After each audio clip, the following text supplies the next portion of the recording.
What's going on, guys? Hayden back making another YouTube video. In today's episode, I want to do something a little bit different. I watched a very eye-opening video yesterday, and I want to read the article about it to you guys, and I do want to hear your guys' opinion on it. It is fairly related to cryptocurrency-ish. It's about money, it's about working, it's about life, the future. So obviously, as you guys saw in the title, it's about the problem millennials will face in the workforce in 2019. And I wanted to read this article really quick to you guys and basically give my insight and feedback on it. As you guys know, I am a millennial. I'm 20, born in 98. So I am definitely a millennial. I believe millennials were 1984 and above. So let's get into it. Obviously, I do want to give credit where credit is due. This was an interview done with Simon Sinek and his take on the millennials in the workforce. I just want to read a couple of his quotes. So let's dive right into it. Obviously, if you have any feedback on this, opinions, comments, questions, concerns, do please leave it in the comments below. This way I can read it and get a general understanding of what your guys' opinion is on on this interview. So let's see where he starts. It says, apparently millennials as a group of people, which are those born from approximately 1984 and after, are tough to manage. They are accused of being entitled and narcissistic, self-interested, unfocused, and lazy, but entitled is the big one. Because they confound the leadership so much, leaders will say, "What do you want?" And millennials will say, "We want to work in a place with purpose. We want to make an impact. We want free food and a beanbag chairs." Yet when provided all of these things, they are still not happy. And that is because there is a missing piece. It can be broken down into 4 pieces, actually. We have 1, parenting; 2, technology; 3, impatience; and 4, environment. The generation that is called the millennials, too many of them grew up subject to failed parenting strategies, where they were told that they were special all the time. They were told they can have anything they want in life just because they want it. Some of them got into honors classes not because they deserved it, but because their parents complained. Some of them got A's not because they earned it, but because their teachers didn't want to deal with the parents. Some kids got participation medals. They got a medal for coming in last, which the science we know is pretty clear is that it devalues the medal and the reward. For those who actually work hard, and they actually makes the person who comes in last embarrassed because they know we didn't deserve it, so that actually makes them feel worse. You take this group of people and they graduate and they get a job and they're thrust into the real world, and in an instant they find out they are not special. Their moms can't get them a promotion, that you get nothing for coming in last, and by the way, you can't just have it because you want it. In an instant, their entire self-image is shattered. So we have an entire generation that is growing up with lower self-esteem than previous generations. You guys, from my analytics, a lot of you guys are in your 30s, 40s, 50s, 60s, whatever it is, you guys, this is what I wanted to present to you. The other problem to compound it is we are growing up in a Facebook, Instagram, Snapchat, social media, YouTube world. In other words, we are good at putting filters on things. We're good at showing people that life is amazing, even though I am depressed. So obviously, when you look at somebody's Instagram, it may look beautiful, but to them and personally, you might not know if they're actually upset or depressed or things of that nature. Everybody sounds tough and everybody sounds like they have it all figured out. And in reality, there's very little toughness and most people don't have it all figured out. So when the more senior people say, well, what should we do? They sound like this is what you got to do, but they have no clue. So you have an entire generation growing up with lower self-esteem than previous generations. Though no fault of their own, they were dealt a bad hand. Now let's add in technology. We know that engagement with social media and our cell phones releases a chemical called dopamine. That's why when you get a text, it feels good.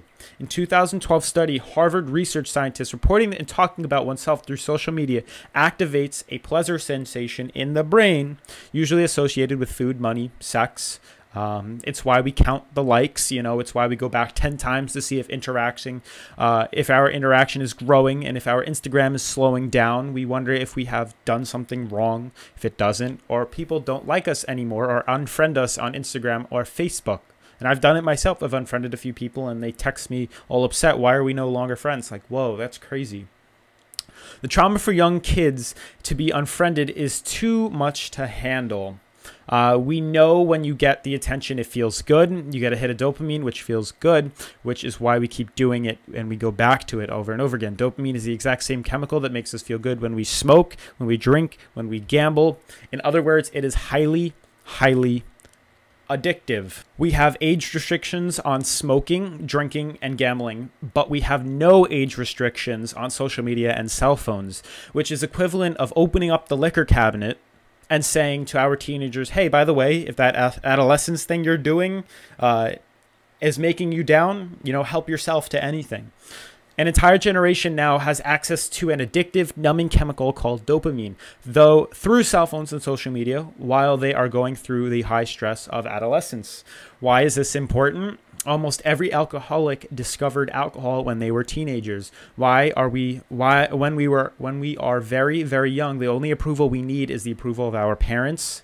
And as we go through adolescence, we make this transition where we now need the approval of our peers. Very frustrating for our parents, very important for the teenager. It allows us to accurate outside of our immediate families and into a broader tribe. It's a highly, highly stressful and anxious period of our lives, and we are supposed to learn to rely on our friends. Some people, quite by accident, discover alcohol and the numbing effects of dopamine to help cope with the stresses and anxieties of adolescence. Unfortunately, that becomes hardwired in their brains, and for the rest of their lives, they suffer from significant stress, financial stress, career stress.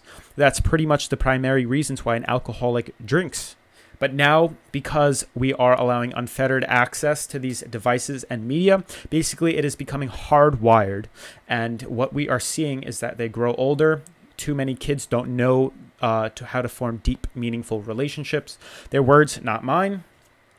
They will admit that many of their relationships are superficial. They will admit that they don't count on their friends. They don't rely on their friends. They have fun with their friends, but they also don't know that their friends will cancel on them when something better comes along. Deep, meaningful relationships are not there because they are never practiced the skill set. And worse, they don't have coping mechanisms to deal with the stress. So when significant stress begins to show up in their lives, they're not turning to a person.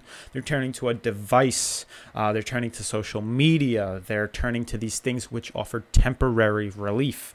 We know the science is clear. We know that people who spend more time on Facebook suffer high rates of depression than other people who spend less time on Facebook. These things balanced are not bad. Alcohol is not bad. Too much alcohol is bad. Gambling is fun. Too much gambling is dangerous. There's nothing wrong with social media and cell phones. It's the imbalance. If you're sitting at dinner with your friends and you're texting somebody who is not there, that's a problem. That's an addiction. If you're sitting in a meeting with people you are supposed to be listening and speaking to, and you put your phone on the table, that sends a subconscious message to the room. You're just not that important. The fact that you can't put the phone away, that's because you are addicted. If you wake up and you check your phone before you say good morning to your girlfriend, boyfriend, or your spouse, you have an addiction. And like all addictions in time, it will destroy relationships. It will cost time. It will cost money. It will make your life worse. It will cost money. Hence why I wanted to discuss this with you guys and why I do think it is relevant to this channel. So we have a generation growing up with lower self-esteem, and that doesn't have the coping mechanisms to deal with the stress. And now you add in the sense of impatience. They've grown up in a world of instant gratification. You want to buy something, you go on Amazon, it arrives the next day. You want to watch a movie, log on and watch a movie. You don't check movie times. You want to watch a TV show, you binge. You don't even wait week to week. Many people skip seasons so they can just binge the end of the season and talk about it. Instant gratification. You want to go on a date? You don't even have to learn how to be socially awkward on that first date. You don't need to learn how to practice that skill. You don't have to be an uncomfortable person who says yes when you mean no and no when you mean yes. Swipe right, bang, done. You're dating someone. You don't even need to learn social coping mechanisms. Everything you want you can have instantaneously. Everything you want, instant gratification, except job satisfaction and strength of relationships. There ain't no out for that. Those are slow meandering, uncomfortable, messy processes. And so millennials are wonderful, idealistic, hardworking, smart kids who've just graduated school and are in entry-level jobs. And when asked how it's going, they say, I think I'm going to quit. And we're like, why? And they're like, I'm not making an impact. To which they say, you've only been there 8 months. It's as if they're standing at the foot of a mountain and they have this abstract concept called impact they want to have on the world, which is the summit.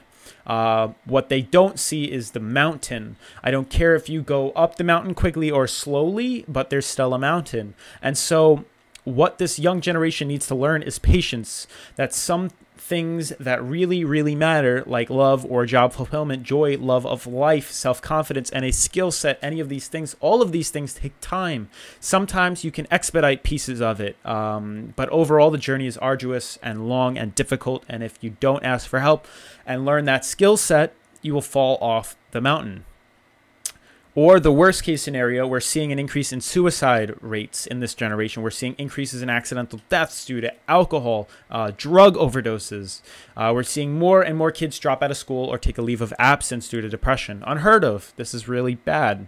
The base case scenario, you'll have an entire population growing up, going through life and just never really finding joy. They'll never really find deep, deep fulfillment in their work or in life. They'll just waft through life and if things will only be just fine, how's your job? It's fine. Same as yesterday. How's your relationship? Oh, it's fine. The best case scenario, which leads to the fourth point, which is environment, which is where we're taking this amazing group of young, fantastic kids who were just dealt a bad hand, and it's no fault of their own, and we put them in corporate environments that care about more of the numbers than they do about the kids. They care more about the short-term gains of life than this young human being.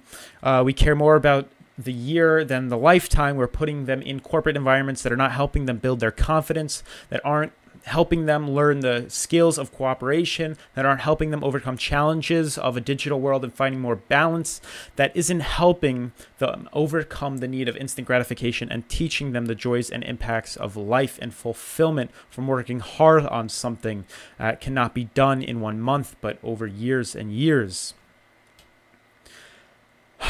So that's pretty much what I wanted to talk about. It does go on a little bit longer, basically talking about, more of the phones. But that's pretty much what it is, in today's real world culture. And I wanted to relay that message to you guys. I did want to hear what your opinions were on that. It does have reference to this channel, and I did want to broaden that, kind of slowly dipping my foot in other aspects of money and business and the world. And I thought I'd relay that to you. Obviously, let me know in the description, in the comments, what you guys think about this. Make sure to subscribe, turn on post notifications, and obviously I will make a crypto video shortly. Peace.